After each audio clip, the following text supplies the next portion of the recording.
all that while your hair is crunchy. You're gonna be like, oh my god, I can hear it.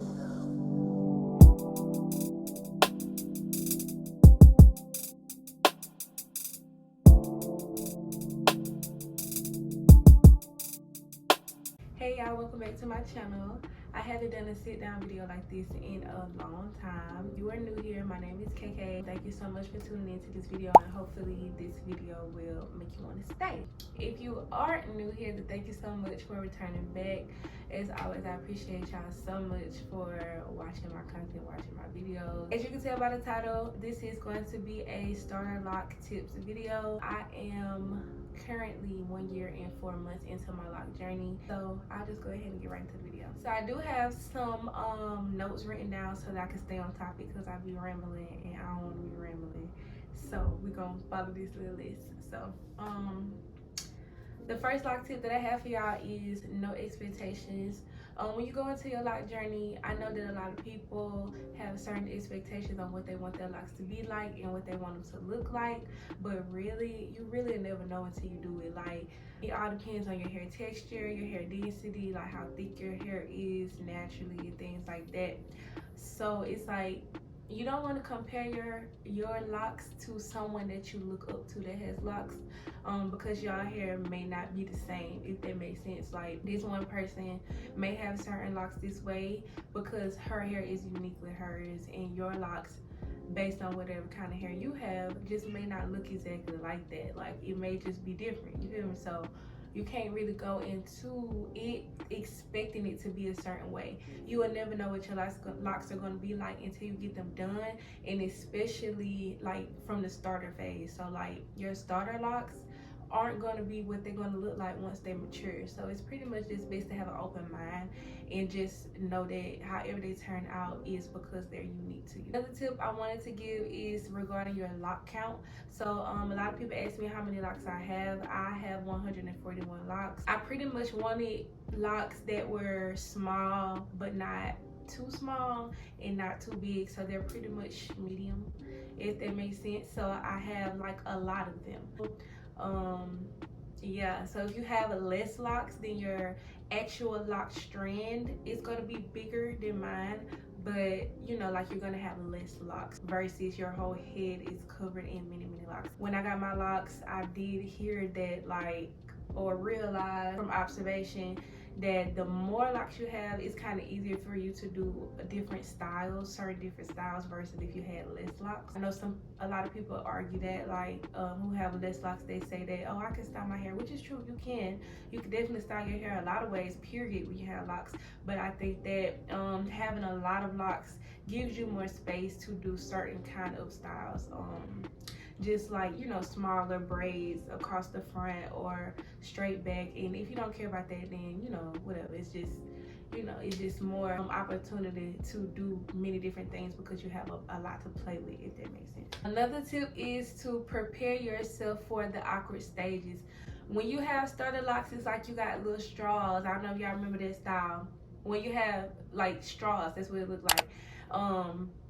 So prepare your hair to look crazy after a little while. Like, you're gonna go through those awkward hairstyle phases where your hair, you're not gonna know what to do with it, and it's just gonna be weird. But don't give up, it's gonna get better, I promise. Like, you can just pretty much play with different styles. I do have a video of 10 lock styles that I like to do when I was like in the awkward phase or whatever.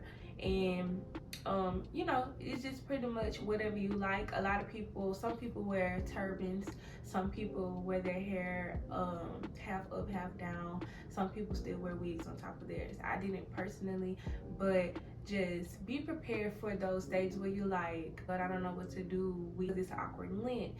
It's not locked, but it's not, you know, a fresh twist. Those in between retwists at the beginning are going to be pretty difficult because it's not something you're used to. The outlook on locks in general, hold on y'all, the way people perceive locks anyway is weird. So, you know, once you get to that awkward stage where you're in between retwists but your locks aren't at the length you want them to, it may look a little off until you get your retwist. Speaking of retwist, that is going to into my next tip. I recommend that everyone get their locks retwisted every 4 to 6 weeks. 4 to 6 weeks is like a pretty good time frame. It's not too long in between, but it's not too short in between. Depending on your hair texture, getting your hair washed and retwist too early may cause them to unravel more. It may not allow them to do what they need to do as far as locking and the process. You kind of have to trust the process, but every 4 to 6 weeks is a pretty good stage to get them retwisted and to wash them in the starter phase. My next tip would be to never retwist your hair when it's dry. Like, you don't never want to you never want to manipulate it at all, for real. When you have dry locks, it'll cause breakage, so you kind of don't want to do that because you're putting tension on it when you get a retwist. So you don't really want to, like, you know, do all that while your hair is crunchy. You're gonna be like, oh my god, I can hear it. So make sure that you know, keep your hair moisturized, or just wait until the 4 to 6 weeks when you wash it, then get a retwist. Another tip I have is don't trim the frizz.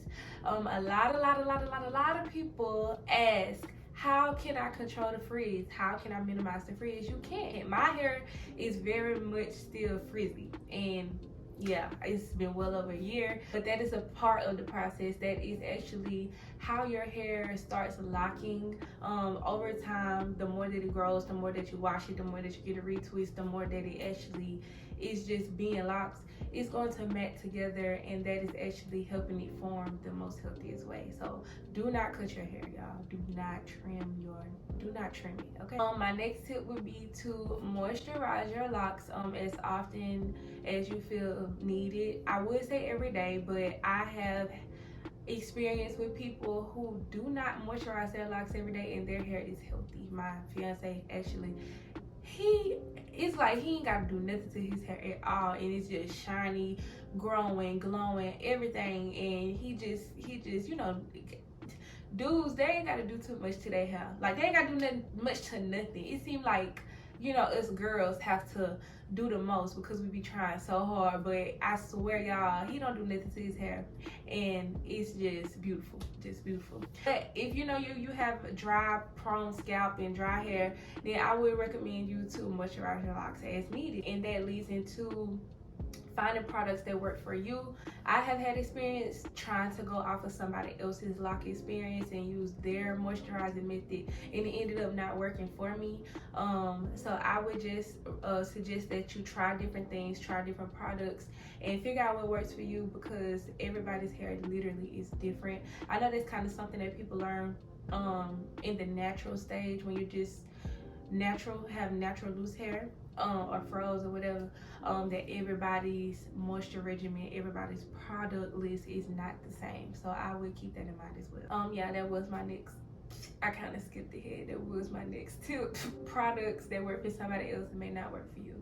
And that's just that. You just have to literally trial and error, and give it some time to see what it does. If it irritates your scalp, if they end up more drying out, like different products do different things for different people. So I would just, keep that in mind. And then my last tip for real is to avoid thick butters and waxes when you are putting products in your hair and getting a retwist. If you're doing it yourself or locticians, I would say avoid thick butters. I know there are some good waxes that people use and they don't have any problems, but just make sure that you're testing it out and paying attention to what is causing buildup in your locks, because once you get buildup in your locks, it is hard to get it out, and it'll stick with you. Like, it'll stay in there where you can see it, and you don't want that. So make sure you're not using products that are just doing too much and caking into your locks, caking into your edges, caking into all of that.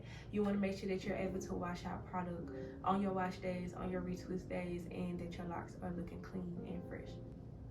I use personally foam. The person that does my locks use foam. Whenever I go to a loctician, I do retwist my locks sometimes, and I do use foam. It's kind of liquidy, and the person that started my locks actually says she likes using foam because it's like water. It's mostly water. It's not too thick or nothing. It's just simple, clean, and that's all you need.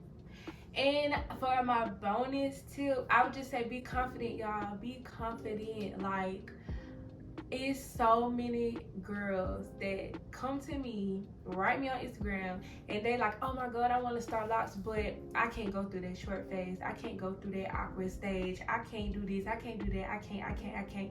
Forget what anybody's talking about. Forget how anybody else feels.